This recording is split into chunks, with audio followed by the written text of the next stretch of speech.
जलाल चांडियो यकतारे चपड़ीअ जो एक बेहतरीन फनकार हुयो ऐं जलाल चांडियो रेडियो पाकिस्तान जे टेम में ऐं उन खां अलावा जेके टेप हुया कैस्टनि जी दुनिया में एक बेताज बादशाह ऐं वॾो नालो कमायो जलाल चांडे ऐं जलाल चांडे जा हज़ारे महफ़िल हज़ारे कैस्टूं जेको आहे सो निकितल आहिनि उन मां हिकु एल्बम ऐं हिकु कलाम जो असां तव्हांखे हिन वीडियो में रिव्यू ॾींदासीं जंहिंजा कुझु ॿोल आहिनि त मूंखे रुआणण वारा पाण बि कॾहिं रुअंदा दोस्तो ही तमामु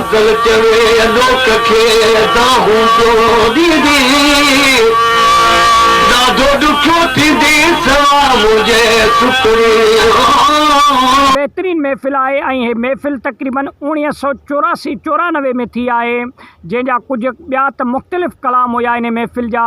लेकिन हिकिड़ो कलाम इहो हुयो त मूंखे रुआरण वारा कॾहिं पाण बि ईअं ई रुअंदा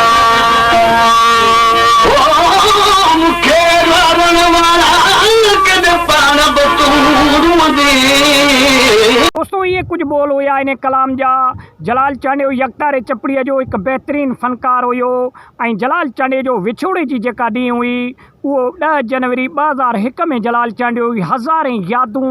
ऐं हज़ारे एल्बम पंहिंजा जेको आहे सो छॾे करे असां खां हमेशह हमेशह जे लाइ विछड़ी वियो जलाल चांडियो सिंध जे तारीख़ जो हिकु वॾो फनकार हुयो ऐं यकतारे चपड़ीअ जो बेताज बादशाह जो लक़ब ॾिनल हुयो जलाल चांडे खे जलाल चांडियो सिंध जे तारीख़ जो ऐं उन खां अलावा ॻाइण जी मौसीक़ी जी दुनिया जी नर्सरी हुई जलाल चांडियो जंहिं हज़ारे पंहिंजा शागिर्द तयारु कया सिंध में ऐं हज़ारे माण्हुनि जूं जेको आहे सो यादूं पाण सां गॾु खणी करे हमेशह हमेशह जे लाइ असांखे छॾे हलियो वियो दोस्तो जलाल चांडे जा अॼु बि सिंध में बल्कि पूरे पाकिस्तान में लखनि जी तादाद में परस्तार मौजूदु आहिनि जलाल चांडे जो कुझु अरसा पहिरीं कुझु चंद साल पोइते जे अगरि तव्हां वेंदव त शहरान ते तव्हां ॾिसंदव जेको आहे सो ट्रकनि जे पोयां ॾिसंदव बसनि जे पोयां ॾिसंदव त जलाल चांडे जूं वॾियूं वॾियूं तस्वीरूं माण्हू हणी करे ऐं जेको आहे सो शहरान ते सफ़र कंदा हुया इहा निशानी आहे त जलाल चांडे सां माण्हू मोहबत कंदा हुया जंग झर में तव्हां वेंदव त जलाल चांडे जा कलाम तव्हांखे ॿुधण में ईंदा काछो थियो खीरथर थियो या ॿिया जेको आहे सो इलाइक़ा थिया कच्चे जा सिंध जा ख़ासि करे उन्हनि में तव्हांखे जलाल चांडियो ई ॿुधण में ईंदो जलाल चांडियो कैस्टनि जी दुनिया जो हिकु बेताज बादशाह हुयो जलाल चांडे जूं सिंध में तमामु घणियूं जेके कैस्टूं खपण वारो शख़्स हुयो उहो जलाल चांडियो हुयो सिंध जो फनकार जंहिंजूं सिंध में तमामु घणियूं कैस्टूं खपियूं ऐं सिंध में तमामु घणो जलाल चांडे खे ॿुधियो वियो दोस्तो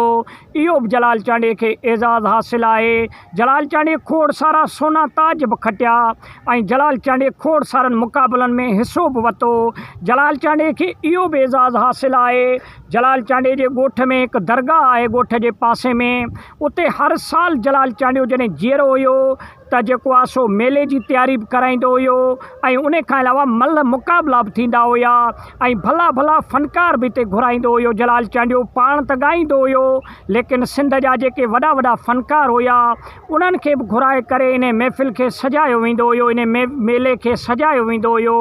जलाल चांडियो तारीख़ में हिकु बहितरीन फनकार थी उभरियो ऐं यकतारे चपड़ीअ जो बेताज बादशाह थी बणियो दोस्तो वॾी महिरबानी उमेद आहे त नंढो वीडियो पसंदि आयो हूंदो लाइक ऐं शेयर कयो चैनल के सब्सक्राइब कयो।